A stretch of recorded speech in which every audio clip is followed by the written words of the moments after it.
سلام كما يتنهو تافتواتن كبراتن تخطاتل تددبي تي في نسعى زدالنا لكم حصرتن وانا زيناتات جنا لكم قريبنا لنا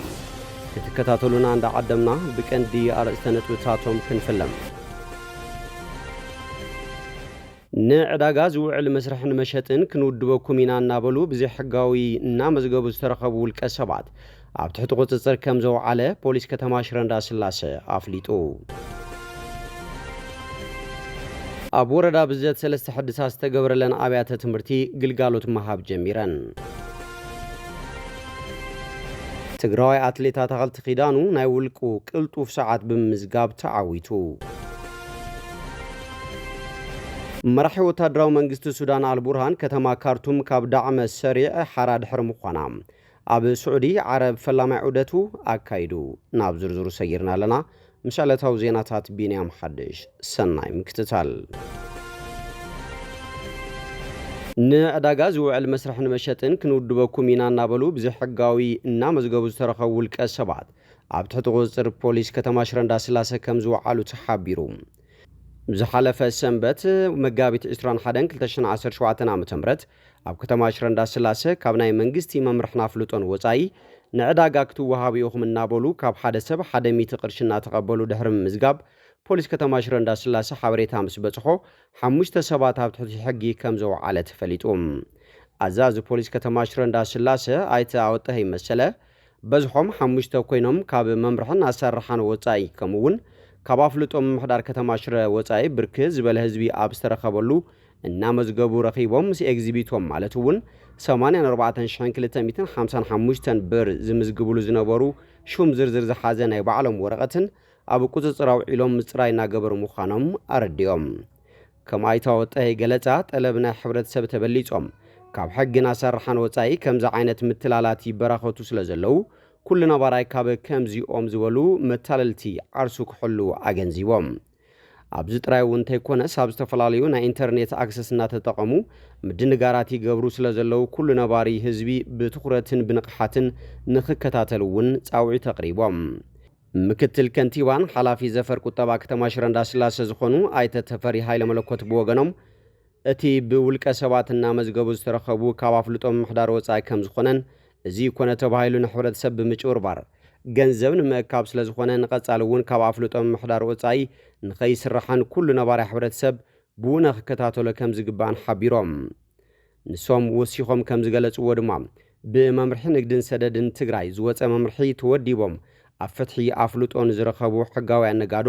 ንዕዳጋ መስርሕን መሸጥን ብመምርሒ መሰረት ምምሕዳር ከተማ ሽረንዳ ስላሴ ብዝፈልጦውን ከም ዝተዓደለ ኣዘኻኺሮም ከም ጸብጻብ ርክብ ዝብል መንግስትን ከተማ ሽረንዳ ስላሴ ኣብ ወረዳ ብዘት ሰለስተ ሕድሳት ዝተገበረለና ኣብያተ ትምህርቲ ናብ ግልጋሎት ኣትየን ብምትሕባር ቤት ጽሕፈት ዳግመ ህንጸትን ሕውየትን ትግራይ ብድጋፍ ባንኪ ዓለም ብዝተረኸበ ገንዘባዊ ሓገዝ ኣብ ከተማ ብዘት ዝርከባ ኣብያተ ትምህርቲ ሚሌኒየም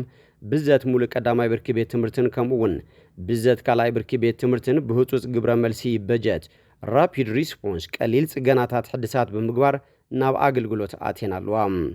ብሰንኪ ጀኖሳይዳዊ ኩናት ዝዓነዋ እዘን ሰለስተ ኣብያተ ትምህርቲ ወረዳ ብዘት በልዕሊ 1.4 ሚልዮን ብር ወጻኢ ሕድሳት ተገይሩለን እዩ ናብ ኣገልግሎት በቂዐን ዘለዋ ቤት ጽሕፈት ዳግመ ህንጸትን ሕውየትን ትግራይ ብድጋፍ ባንኪ ዓለም ብዝተረኸበ ገንዘባዊ ሓገዝ ኣብ ትግራይ ብዝተፈጸመ ጽንተታዊ ኩናት ስዒቡ ዝዓነው ትካላት ትምህርቲ ጸጊኑ ንቡር ግልጋሎት ንኽባ ይሰርሕ ከም ዘሎ ዝፍለጥ እዮም ኣብ ወረዳ ብዘት ኣካየደ ስራሕ ፕሮጀክት CR4 ኣይተ ጌታቸው ጸጋይ ከም ዝገለጽዎም ትምህርቲ መሰረተ ዕብየት ሓንቲ ሃገር ብምዃኑ ኣብ ልዕሊ መሰረተ ልምዓት ትምህርቲ ዝበጽሕ ዕንወት ቀሊል ከም ዘይኮነ እዮም ዘብሪሆም በተስተኻየደ ስራሕቲ 24 ብሎክ ሙሉእ ጽገና መስትያትን ማዕጾን ካልኦትን ዓንዮም ዝነበሩ ንብረታትን ተጸጊኖም ናብ ግልጋሎት ከም ዝበቕዑን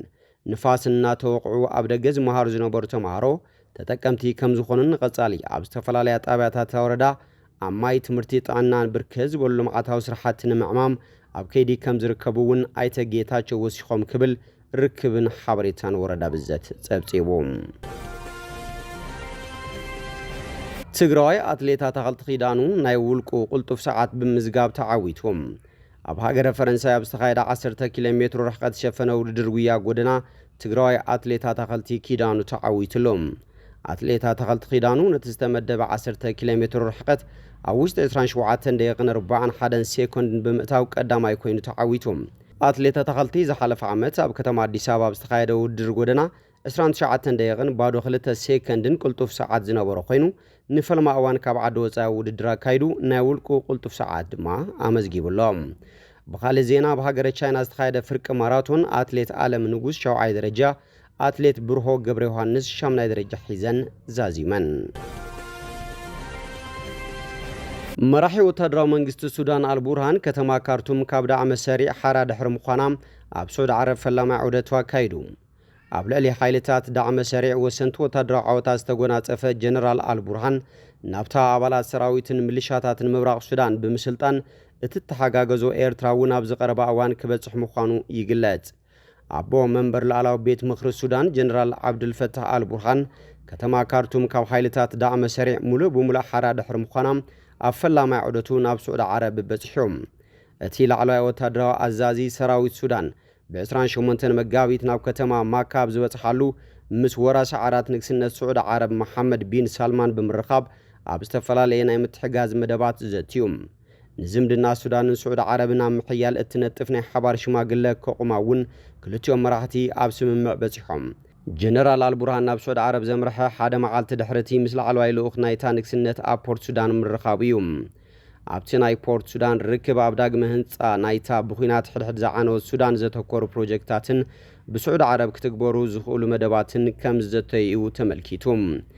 ንግስነት ሱዑድ ዓረብ ነቲ ብጀነራል አልቡርሃን ዝምራሕ ሰራዊት መንግስቲ ክትሕዝን ከላ ሕቡራት ኢማራት ዓረብ ድማ በኣንጻሩ ነቲ ብጀነራል ሐምዳን ዳጋሎ ዝምራሕ ዳዕመ ሰሪዕ ወይ ፈጣን ሓይልታት ከም እትድግፍ ዝግለጽ እዩ ኣብ ልዕሊ ሓይልታት ዳዕመ ሰሪዕ ወሰንቲ ወታደራዊ ዓወታ ዝተጎናጸፈ ጀነራል አልቡርሃን ናብታ ኣባላት ሰራዊትን ሚሊሻታትን ምብራቕ ሱዳን ብምስልጣን እቲ ተሓጋገዞ ኤርትራ እውን ኣብ ዝቐረበ እዋን ክበጽሕ ምዃኑ